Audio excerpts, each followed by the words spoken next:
So Carrie is a Brownfields project manager with the US EPA Region 5 in Chicago. She has been managing federally funded remediation and sustainable redevelopment projects in the Midwest for over 25 years. Carrie was born in Minneapolis, but raised in Illinois, where she received her BS in mechanical engineering at the University of Iowa and her MS in mechanical engineering at the University of Wisconsin-Madison, where she was a research assistant in the UW Solar Energy Laboratory. With that, I will hand it off to you, Carrie. Can I do an audio check? Can you hear me okay? We can hear you. Okay, well, I know we're behind time, and you're in luck because I speak very quickly. I am here to give the insider update, which of course, because it's the federal government, I have no insider information because that would be illegal. But I can try to cover what the expected changes are with our recent change in administration. Here's my crystal ball, which means I don't really have one, but this quote I have up here, I actually stole from our head of budget, and she has used this in Brownfields for years because it really speaks to her, and I thought this was an appropriate quote. Don't tell me what you value, show me your budget, and I'll tell you what you value. And that was actually a quote from Vice President Biden in 2012. And I think it's an appropriate quote for moving forward and how this administration is viewing the budget and its values. I think Charlie and I must both be Schoolhouse Rock fans because we have the same graphic on this for the bills.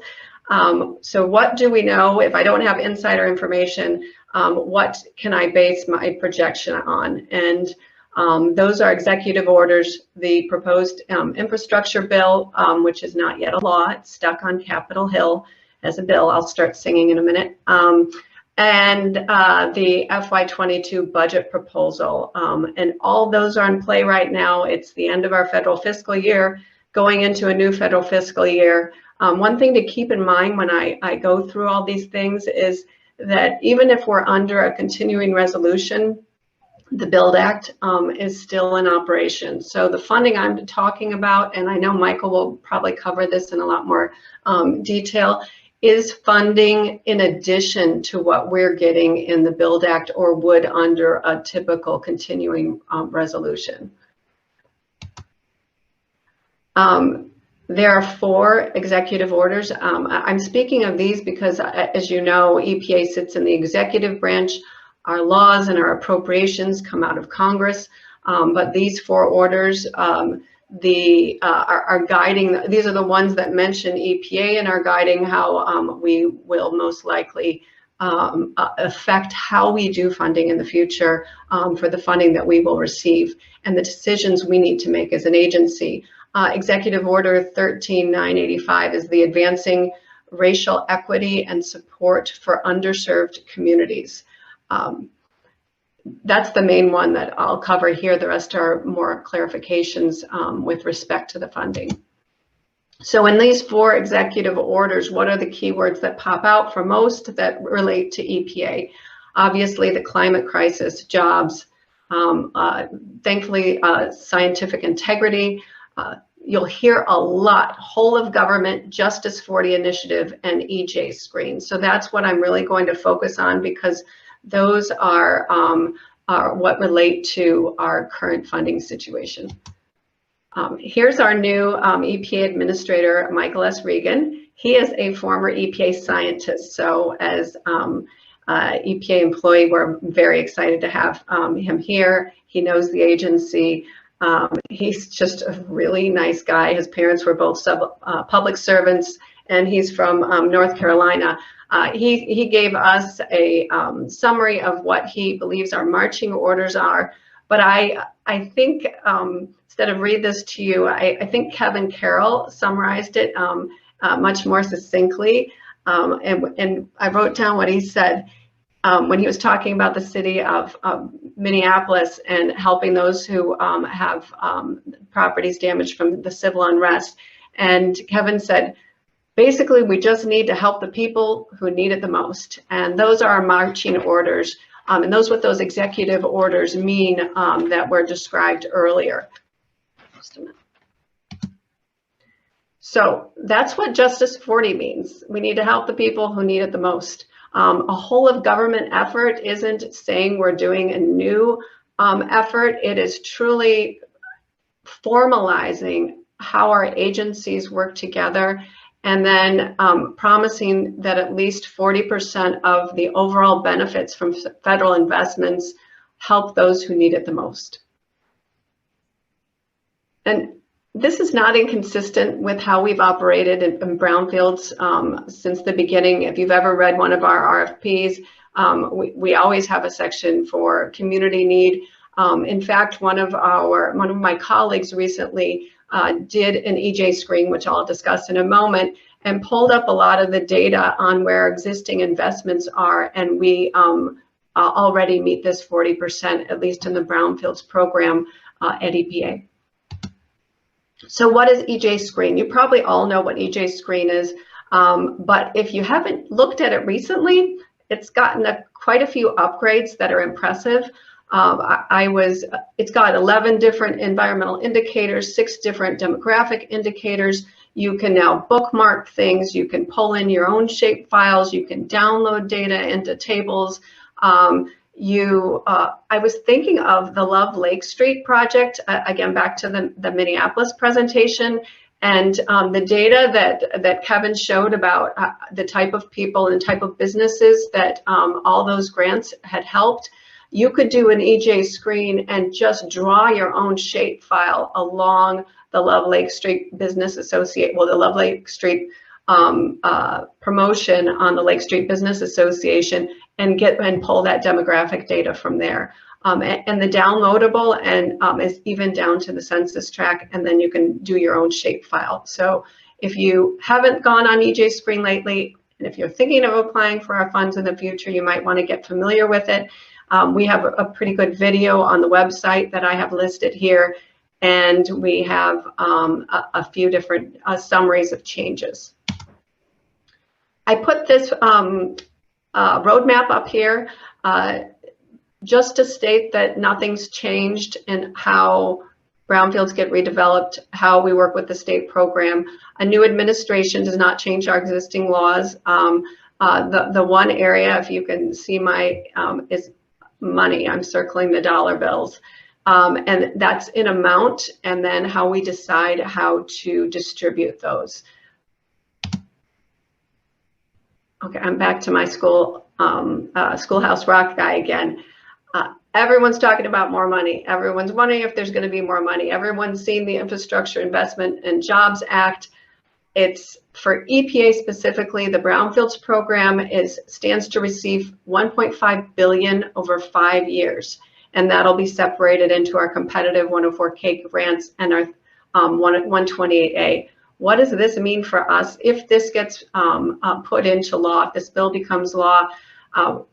We are at the FTE, or the federal resources we have at this moment, which over the last 4 years have been greatly reduced through a lot of different reasons and many retirements. So even my office and around the country, we're at about half of the people we need to do the job. And it's very easy to depart government. It is very long, slow, and difficult to hire folks and to get them up to speed. We have 2 wonderful new employees that we've had for about a year, but we're losing 2 more, and we lost 4 more last year. So when you look at these numbers and apply that across the country, if we do get these new funds, we're going to have to implement them, not dissimilar from the ERA funds in 2009, but we will need to figure out a way to distribute those with the federal resources and people resources that we have now.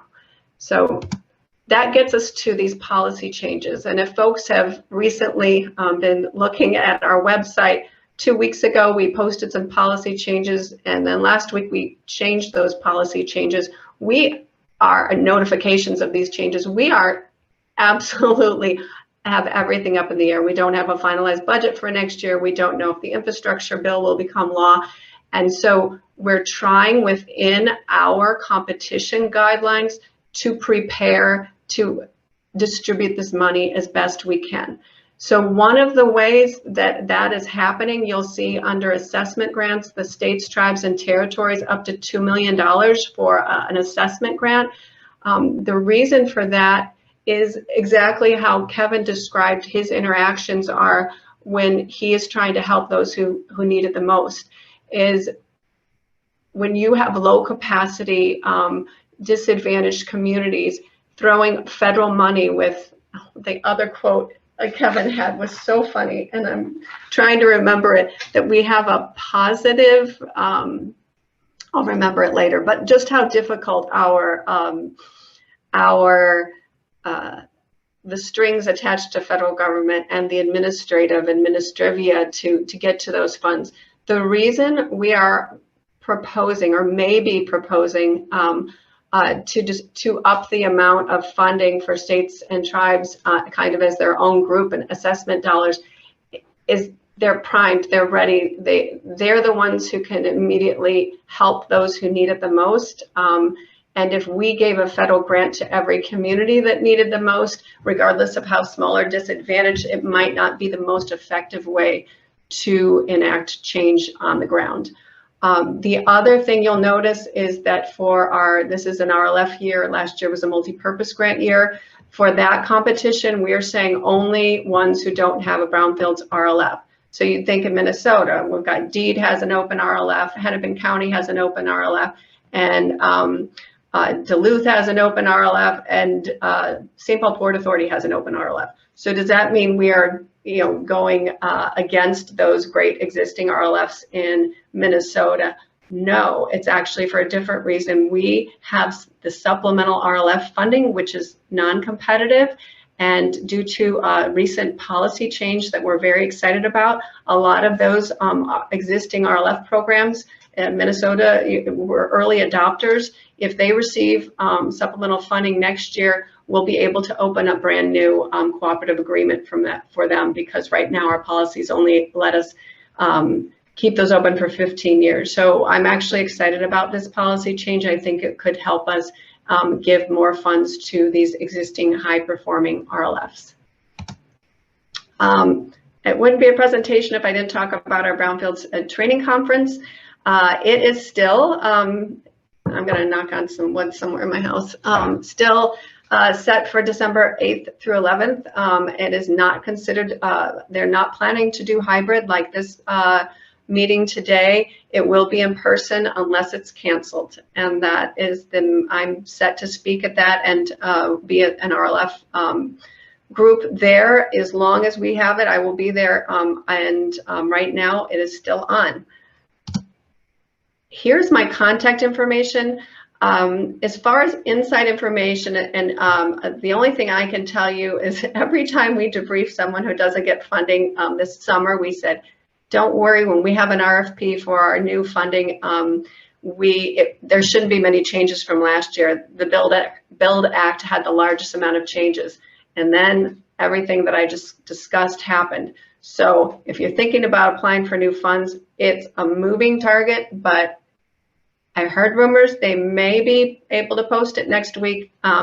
Keep your eyes on our website for those RFPs, and make sure to go to any trainings and check the FAQs, because as I discussed earlier in the policy changes, we've got some different eligibility changes, and the Justice 40, and hopefully all of these definitions will come out more in the RFP, which I have not seen, but I will be looking forward to. And with that, I will hand it over to Michael for his updates. I'm going to stop sharing now. Sherry, that was fabulous. Before we hand it over to Michael, I just really quickly, Michael wanted to read your bio, and I believe actually we have Joshua Straka, who is presenting between Terry and Michael. So if Joshua is on virtually, there he is. Excellent. And actually, before we have Joshua begin, I do want to have a spoiler for 2022. We will probably be doing a PFAS forum specifically next year. So keep that in mind. You will have more chances to ask questions then. In the meantime, I hope you ask questions anyway. But so Joshua, I'm going to read your bio. But when you are ready, you can share your screen if you have a presentation. So Joshua Straka is the District Director for Congresswoman Betty McClellan. Chair of the U.S. House Appropriations Subcommittee on Defense, and Vice Chair of the Interior Environment Subcommittee. He manages the Congresswoman St. Paul office and oversees outreach on federal appropriations and budget, as well as issues related to the environment, energy, the economy, and transportation. So I will hand it over to you, Mr. Shaka. Thank you, Amy. And it's great to join Carrie and Michael on this panel. And can everyone hear me okay? We can hear you. Great. I apologize. I will have to depart a little bit early after my remarks, but I might be able to stay for a question or two if there is one. Otherwise, I'm sure between what Michael and Carrie fill in, it's going to fill in a lot of the pieces. What I am here to talk about a little bit is the I guess the unsettled business that Carrie alluded to, and potential that is all coming to a head potentially very quickly in the next couple of weeks here. But I just want to give a special thank you to Carrie and her Region 5 EPA colleagues who do tremendous work every day protecting our health and safety, and to all of you for your vision and leadership and the work that you're giving us tremendous examples of success and direct benefits of cleaning up Minnesota brownfields. We see all across our state, reclaiming polluted land provides healthy returns, expanding our tax base, fueling job growth, and protecting our public health. Your work is absolutely necessary, and you make sure the delegation understands how essential what Carrie does and her colleagues, how essential it is to our state and all Americans. So thank you to all of you. So there's a very busy September on tap in Congress. The little business of finishing up FY22, fiscal year 22 appropriations process is underway. So that means we must pass a continuing resolution within the next 16 days. There's the infrastructure bill, again, that Carrie addressed, and the Build Back Better or reconciliation piece of this. These all play in this. And then a little thing called the debt ceiling that we have to address before October. So first, a quick update about, I think, the top of mind issues, the infrastructure bill and reconciliation. So in the House, Speaker Pelosi has committed to moving both packages in tandem, and that's how they're moving right now. After the Senate passed its reconciliation budget framework and a scaled back infrastructure bill after the House had passed its, the House returned to Washington for a rare August session to advance these bills, to keep them moving along. Now, the budget resolution paves the way for a passage of the Senate infrastructure bill, as well as the Build Back Better Act, what the reconciliation bill is better known as amongst the caucus. It's a transformational, generational investment like the New Deal, would bolster economic security for Americans with jobs, tax cuts, lower costs, and many programs which you are involved in. Now, the House committees are at work over their jurisdictional areas of this package, so it is moving forward, and that work is continuing at this very moment. I think the lesson for the Democratic majority in the House is that from this pandemic, we need to build back better. Public investment has fallen 40+% since the 1960s. We're the wealthiest country in the world, but we're 13th when it comes to our infrastructure quality. Our electric grid is vulnerable to catastrophic outages, which is an outrage. And our nation's falling behind our biggest competitors on R&D, manufacturing, and workforce training. So we believe that now is the time to invest in competitiveness, creating good paying jobs of the future, and prioritize addressing these longstanding and persistent racial injustices. The bottom line here, and I think if you take anything from this update, is that we don't know what's going to happen. Nobody has a crystal ball here. And with the 50-50 Senate on a good day, and a House with 100% of the GOP opposed to anything in this agenda, and moderate and progressive Democrats each threatening to hold out their support, we don't know what's going to happen. But we look at it this way. This truly is about transformational change to prepare for the future in a major way versus incremental but necessary investments on critical issues like environmental remediation. And the Senate passed infrastructure bill included $21 billion, and clean drinking water, $55 billion in the Senate bill. These are important. Each would bring much needed steps forward, yet it will not be easy to advance either of these packages. I just want to be brutally honest about that if we didn't all understand that already. What we do know that's a little bit more certain, and I'm going to pivot briefly to the FY22 appropriations process, because that did pass the House 7 bill omnibus or minibus as it is. It's not a full bus, but it's a minibus passed in July. And when I last spoke with you, Congresswoman McCollum was the chair of the Subcommittee on Interior. Now in the 117th Congress, she's the vice chair of this committee and now chair of the Defense Committee, which incidentally has its own substantial environmental remediation budget. So in July, like I said, the House passed the Environment Bill as a 7-bill appropriations package.